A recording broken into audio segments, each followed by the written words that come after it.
warahmatullahi wabarakatuh. Jumpa lagi di channel YouTube kita SMK Negeri Ihya Ulumuddin Singojuru. Selamat pagi anak-anakku semuanya. Jangan lupa di masa pandemi ini kita harus selalu bersyukur karena kita selalu diberi kesehatan. Tetap patuhi protokol kesehatan, pakai masker, cuci tangan, pakai hand sanitizer, dan jaga jarak. Baik anak-anakku semuanya, pada kesempatan kali ini kita akan mengupas banyak hal tentang PKL. Apa sih PKL itu? PKL itu adalah praktek kerja lapangan yang akan nanti dilaksanakan oleh siswa-siswi kelas 11. Untuk lebih detailnya apa sih PKL itu, kita akan mengundang hadirkan Ibu Hermi Handayani dan Bapak Nurul Huda. Assalamualaikum Bu Hermi. Waalaikumsalam Ibu Ropiko. Gimana kabar hari ini Bu? Alhamdulillah sehat. Keluarga di rumah? Alhamdulillah juga sehat. Alhamdulillah. Saya kan menyapa siswa juga, saya juga ingin tahu kondisinya loh. Ya silakan Bu. Assalamualaikum anak-anakku yang ada di rumah. Kalian semua sehat ya, keluarga di rumah juga saya mengharapkan sehat. Anak-anak, dalam kondisi pandemi ini kita wajibnya selalu bersyukur. Sampai dengan detik ini kita semua selalu diberi sehat walafiat. Ya, tetap jaga protokol kesehatannya Ibu. Iya betul. Ya. Baik, untuk narasumber berikutnya adalah Bapak Nurul Huda. Gimana kabarnya Pak hari ini Pak? Alhamdulillah sehat. Keluarga di Assalamualaikum. Keluarga di rumah juga alhamdulillah sehat seluruh. Nah, tadi Bu Hermi nyapa siswa, saya juga pengen nyapa siswa ini. Ya, silakan Ya. Bapak disapa dulu. Assalamualaikum siswa-siswi di rumah yang ada di rumah. Apa kabar semuanya? Kalau tadi Bu Hermi menanyakan tentang kabar keluarga dan di sana, saya pengen menyapa siswa-siswi yang ada di rumah dengan jargon SMK ini. Sudah lama ini nggak nyapa dengan jargon SMK.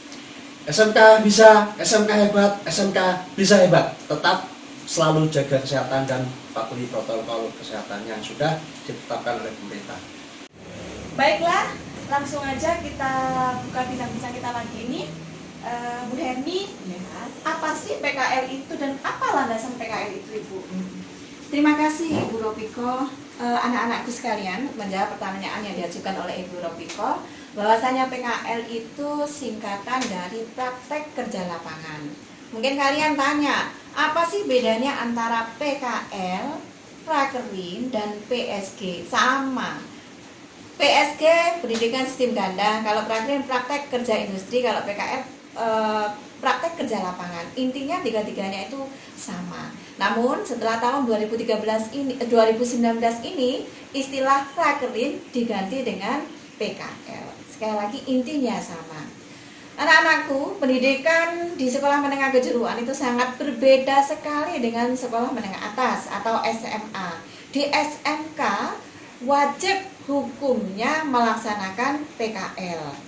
Memang sekolah menengah kejuruan itu wajib melaksanakan praktek kerja lapangan atau PKL sesuai dengan Undang-Undang Nomor 20 Tahun 2003 terkait dengan Sistem Pendidikan Nasional, kemudian Peraturan Nomor 323 Tahun 1997 juga kita di situ isinya tentang prakerin profesional dan Peraturan Nomor 19 Tahun 1990. Semua terkait tentang apa-apa yang harus dilakukan di sekolah menengah kejuruan, termasuk diantaranya adalah PKL. Itu adalah landasannya Ibu Ropiko, mengapa kita harus melaksanakan PKL di sekolah menengah kejuruan. Kemudian tujuan PKL itu sendiri gimana Ibu? Terima kasih. Tujuan dari PKL itu pertama, kita mempertegas apa-apa yang kita peroleh di sekolah ditegaskan lagi di tempat studi. Oh ya, sebelum saya menjelaskan secara rinci tentang tujuan dari PKL itu, mungkin dari siswa-siswi ada yang tanya, studi itu apa sih? Studi itu adalah singkatan dari dunia usaha dan dunia industri. Contohnya apa? Tempat kamu PKL itu namanya studi. Kalau di TKR, bengkel resmi ataupun tidak resmi itu namanya salah satu adalah studi. Kemudian di akuntansi, ada di kantor perpajakan, itu adalah studi dari akuntansi. Kemudian di tata boga. Di tata boga itu kita hotel-hotel yang ada di Banyuwangi atau di luar Banyuwangi itu adalah salah satu studi kita. Nah, itu kita mengenal studi ya. tadi tujuan yang pertama adalah mempertegas apa-apa yang diperoleh di sekolahan, dipertegas lagi di Dudi. Kemudian memperkenalkan apa-apa yang belum kamu terima di sekolahan, di tempat Dudi itu kamu dikenalkan, diajari. Jadi walaupun kondisi pandemik COVID-19 ini, kalian yang katakanlah belum pernah mendapatkan pelajaran luring ya atau prakteknya di sekolah, jangan khawatir. Jadi nanti kamu di tempat Dudi itu kamu akan diajari bagaimana prakteknya sesuai dengan kompetensi kalian. Yang ketiga, kita mengenal budaya yang berbeda. Anak-anakku sekalian, budaya kamu di rumah, kebiasaan-kebiasaan kamu di rumah pastinya berbeda dengan kebiasaan kamu yang ada di sekolah. Di rumah kalian manja, di sekolah kalian nggak boleh manja. Apalagi kebiasaan yang berada di tempat kerja atau di tempat Dudi. Kebiasaan tegas, kebiasaan harus menyelesaikan tugasnya dengan tepat waktu, disiplin dan sesuai dengan aturan atau tata tertib yang ada. Itu kita harus mengikuti, harus kenal budaya yang berbeda itu. Berikutnya adalah kita mengenal etos kerja. Etos kerja itu harus diciptakan loh ya. Kenapa? Ketika kamu nanti lepas dari SMK, kalian yang tidak melanjutkan ke perguruan tinggi harus kerja. Nah, etos kerja itu harus diciptakan. Kamu harus punya semangat kerja. Kamu harus mengetahui bagaimana sih bekerja yang sebenarnya. Itu ya Bu, memang benar Bu, kedisiplinan, etos kerja, memanajemen waktu, itu memang harus benar-benar diciptakan dari awal Bu. Karena itu akan membentuk karakter siswa-siswi kita di dunia usaha sesungguhnya. Sebelum kita membahas PKL kita lebih detail, saya sempat mendengar istilah AKM. Apa sih AKM itu Bu? Betul Ibu Robiko, ini merupakan gebrakan dari Mendikbud atau Menteri Pendidikan kita, Bapak Nadiem Makarim, bahwasannya ujian nasional diganti dengan asesmen kompetensi minimal. Nah, atau disingkat dengan AKM ini. Singkatannya tadi asesmen kompetensi minimal. Diharapkan di AKM ini dapat menjadikan penilaian secara komprehensif untuk mengukur kemampuan siswa-siswi kita secara minimum. Nanti pelaksanaan AKM ini secara detail nanti akan dijelaskan oleh Wakil Kurikulum. Nanti lain waktu kita akan jumpa lagi atau suara lagi di channel YouTube SMK kita yang akan nanti langsung di narasumber dari Bapak Wakil Kurikulum. Namun yang saya tahu AKM ini nanti pelaksanaannya untuk SMK atau Sekolah Menengah Kejuruan itu di minggu kedua bulan Maret. Jadi nanti kalian yang ada di tempat PKL siap-siap mempersiapkan AKM di minggu kedua bulan Maret. Nggak usah khawatir. Mengapa kok saya katakan tidak usah khawatir? Karena kalian selama PKL kan tetap menerima KBM secara online. Jadi kamu belajarnya nanti di sela-sela kalian selesai PKL. Terus begini Bu, selama siswa-siswi kita melaksanakan PKL, kalau tidak salah 6 bulan ya Bu. Iya betul. Bagaimana dengan pembelajaran mereka? Apakah mereka fokus di PKL mereka atau mereka tetap menerima pelajaran seperti biasa? Pertanyaan yang bagus Ibu Robiko ya. Pertanyaan bagus sekali buat kalian yang ada di rumah, anak-anakku tersayang. Begini, sebelum saya menjawab pertanyaan Ibu Robiko, perlu kalian ketahui bahwa di SMK Negeri Ihya Ulumuddin kita tercinta ini sebetulnya PKL-nya ada 2 macam. Ada yang dilaksanakan 1 tahun, ada yang dilaksanakan 6 bulan. Berhubung kondisi pandemik, kita ambil yang 6 bulan saja. Nah, pertanyaan Bu Robiko tadi, gimana Bu pembelajaran atau KBM-nya selama PKL? Apakah fokus ke PKL-nya ataukah mengikuti KBM yang ada? Nah, pertanyaan yang luar biasa dari Bu Robiko ya. Begini anak-anakku, bahwasanya PKL itu pelaksanaannya, prakteknya secara KBM, teori KBM, kalian tetap harus mengikuti pembelajaran daring atau pembelajaran online. Kamu harus membuka HP secara rutin di sela-sela atau setelah melakukan PKL. Mungkin ada pertanyaan gini, ya capek Ibu, memang benar capek, tetapi ingat tadi, etos kerja, cara kita memanage waktu harus diawali dari sekarang. Sesuatu yang dimanage dengan baik akan menghasilkan hal yang baik. Contoh, oke lah kamu selesai PKL capek, kamu mau tidur, mau istirahat silakan. Bangun pagi, selesai sholat subuh, kamu buka. Ada nggak materi online-nya, materi daringnya dari masing-masing guru bidang studi, ada nggak? Di saat itulah momen yang tepat kalian untuk mengerjakan. Jadi nanti dari Bapak Ibu guru itu mesti ada tenggang waktu. Nggak mungkin sekarang diberikan harus dijawab tidak. Mesti ada tenggang waktu. Apakah itu nanti 24 jam atau 2 kali 24 jam. Jadi saya tegaskan sekali lagi, walaupun kamu PKL, kamu tetap mengikuti KBM yang lain secara online atau secara daring.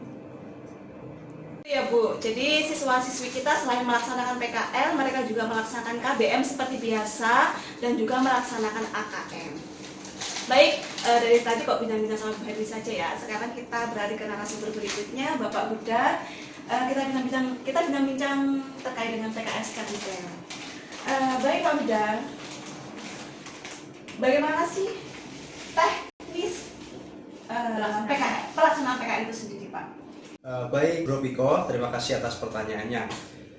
Untuk pelaksanaan atau teknis pelaksanaan PKL di tahun ini seperti yang sudah dijelaskan oleh Ibu Hermi tadi, yakni sebenarnya di SMK kita ini, SMK Negeri Ulumuddin, itu pelaksanaan PKL-nya itu ada 2 jenis, yaitu yang pertama adalah PKL 1 tahun dan yang kedua adalah PKL yang 6 bulan. Nah, berhubung sekarang kita berada di kondisi pandemi seperti ini, jadi semuanya kita laksanakan 6 bulan. Nah, untuk waktu pelaksanaannya, yang pertama ada jurusan TKR yang akan dilaksanakan pada bulan Desember, ya, yang sudah diberangkatkan kemarin tanggal 1 Desember dan berakhir pada bulan Mei atau tanggal 31 Mei 2021. Nah, sedangkan untuk jurusan yang lain, kan kita di sekolah ini ada 6 jurusannya. Untuk TKR tadi sudah berjalan tanggal 1 Desember sampai 31 Mei 2021. Sedangkan jurusan yang lain 5 jurusan, yakni Tata Busana, Tata Boga, Akuntansi, Multimedia, dan TKJ itu akan berjalan pada tanggal 4 Januari 2021 sampai dengan tanggal 30 Juni 2021. Jadi berbeda antara TKR dengan jurusan yang lain. Karena memang TKR ini lebih mengejar waktu untuk penempatan ke dudinya seperti itu. Baik Pak Huda, terkait dengan penempatan PKL ini, ketika siswa dilepas secara 6 bulan, apakah sekolah melepas siswa secara 100%? Apa ada pengontrolan tersendiri atau gimana Pak? Jadi seperti ini Bu Ropiko, kan siswa dilepas selama 6 bulannya. Nah, di waktu 6 bulan tersebut itu sekolah menunjuk salah satu guru untuk menjadi pembimbing di beberapa studi. Misalkan ya, contohnya ini di TKR yang sudah berjalan. Nah, itu ada salah satu pembimbing yang namanya Pak Logi misalkan. Nah, di situ Pak Logi membimbing siswa atau membimbing di beberapa tempat atau studi. Ada, kalau tidak salah itu ada 4 studi seperti itu. Nah, untuk pembimbing itu tugasnya memantau, memonitoring, dan membimbing siswa, memberikan arahan siswa. Ya, contohnya memberikan arahan tentang pengisian jurnal harian seperti itu. Untuk jurnalnya kan sebelum berangkat siswa dibekali jurnal yang harus diisi apa yang mereka kerjakan pada saat PKL. Nah, nanti pembimbing itu yang akan memantau. Sistem pemantauannya dilaksanakan setiap bulan. Jadi pembimbing itu memonitoring siswa ke Dudi itu selama 1 bulan sekali. Pak, terkait dengan laporan ini, apakah tidak memberatkan siswa? Oh, untuk pelaporan yang tahun ini malah lebih gampang, Bu. Soalnya kalau tahun kemarin kan siswa selain menulis jurnal harian, absensi, mereka juga harus membuat laporan tersendiri. Jadi untuk tahun ini mereka hanya menulis di satu buku laporan atau buku panduan yang sudah kami kasihkan ke siswa, dan nanti pada saat selesai PKL mereka langsung mengumpulkan laporan tersebut tanpa membuat lagi laporan seperti tahun-tahun sebelumnya, seperti itu. Baik Pak, jadi untuk pembuatan laporan tahun ini siswa hanya mencatat atau menulis kegiatan mereka sehari-hari ya Pak ya. Kemudian Pak, untuk ketika mereka sudah selesai melaksanakan PKL, selain pembuatan laporan atau jurnal kegiatan tadi, apakah ada pertanggungjawaban yang lain Pak? Ada, Bu. Selain mereka membuat laporan tadi dan mengumpulkan laporan tadi, mereka nanti akan diuji setelah mereka melaksanakan PKL. Itu.